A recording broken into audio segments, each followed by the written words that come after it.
Assalamualaikum warahmatullahi wabarakatuh. Hello, good morning. How are you today? Welcome back with me, Siti Nurfadila from TBI 3D of VIN Syekh Nurjati Cirebon. Well, I will make a video Q&A and retelling again. I will answer the question from Dea Aprianti and retelling the content of the video from the TED channel with the title Learning Language, Speak It Like You're Playing a Video Game, with Mariana Pascal as the speaker.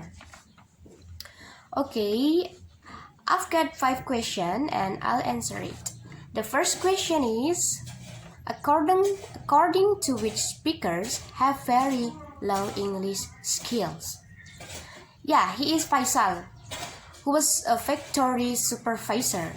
Despite not knowing much English, Pascal says this guy could just sit and listen calmly and clearly, and then he could respond absolutely, express his thoughts beautifully. She'd also observed some students in the opposite situation, people who knew quite a bit of English but who struggled to make themselves understood. Okay, the second question is, what do the speakers do to Malaysians and Southeast Asians? Yeah, Pascal gives a motivation, such as Pascal says, my doctor, she knew what good piano sounded like, right? Because we've all heard good piano, and she knew her level was, and she knew how long she'd take to play like that. Then she went to a cyber cafe. The person sitting next to her was playing a shoot-'em-up game while his friends watched, and he just wasn't a very good player. But at the same time, she saw something remarkable. Even though this guy was terrible, even though his friends were watching him, there was no embarrassment. There was no feeling of being judged. There was no shyness. Instead, he was focused completely on the task at hand, shooting his opponents.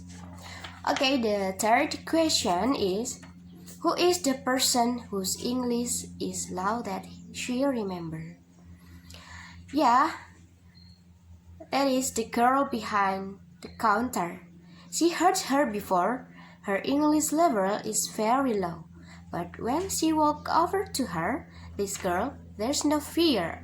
In fact, she's just looking at her. You know that look? Like, yeah, okay, so how? Yeah, I've been in Malaysia a long time. The fourth question is, why is her doctor afraid to learn piano? Pascal says that her doctor hated piano, hated the lessons, and hated practicing. As she puts it, she was filled with this, because it was all about not screwing up, right? To both my doctor and her teacher, her success in piano was measured by how few mistakes she made. Yeah, I agree with Pascal. And the last question is, how to not be afraid when we speak English? There is a significant difference between someone who speaks a new language like they are playing piano and someone who speaks it like they are playing a video game.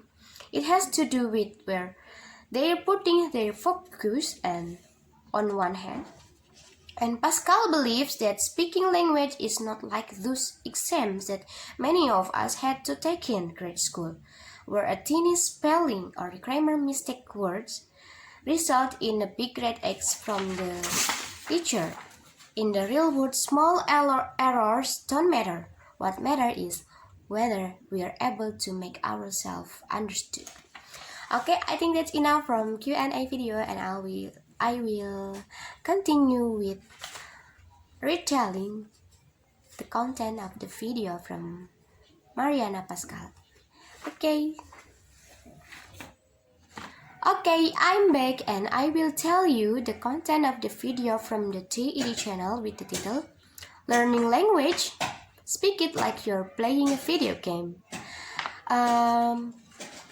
I will tell you that Pascal has spent 20 years in Malaysia, helping people speak better English. Over time, she's discovered a surprising truth. How well somebody communicates in a new language has very little to do with their language level, and a lot of more do with their attitude. As a teacher, she noticed that some students had a relatively low command of English but could still communicate very effectively. She recalls one specific student named Faisal, who was a factory supervisor. Despite not knowing English, she says, this guy could just sit and listen to anybody very calmly, clearly, and then he could respond absolutely, express his thoughts beautifully.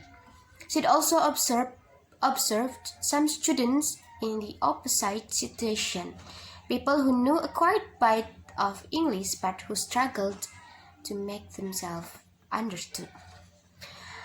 Then Pascal had a realization. She recalls, my doctor at that time was taking piano lessons, and I started to notice two really strong similarities between my doctor's attitude or thinking towards playing the piano and a lot of Malaysians' thinking or attitude towards English language.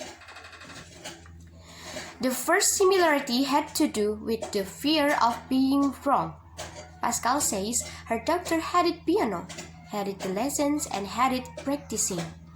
As she put it, she was filled this trait because it was all about not screwing up, right? To both my doctor and her teacher, her success in piano was measured by how few mistakes she made. The second similarity had to do with self-image. Pascal says, my doctor, she knew what good piano sounded like, right? Because we've all heard good piano, and she knew what her level was, and she knew how long she had to play like that.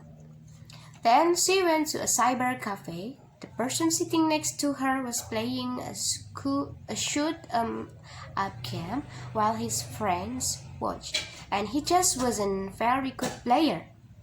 But at the same time, she showed something remarkable. Even though this guy was terrible, even though his friends were watching him, there was no embarrassment. There was no feeling of being judged. There was no shyness. Instead, he was focused completely on the task at hand and shooting his opponent. Pascal says, I suddenly realized this is the same attitude that people like Faisal have when they speak English. Just like the Lucy player, when Faisal enters an English conversation, she explained he doesn't feel judged. He's entirely focused on the person that he's speaking to and the result he wants to get. He's got self-awareness, no thought about his own mistakes. There's a significant difference between someone who speaks a new language like they're playing piano and someone who speaks it like they are playing a video game. It has to do with where they're putting their focus on one hand.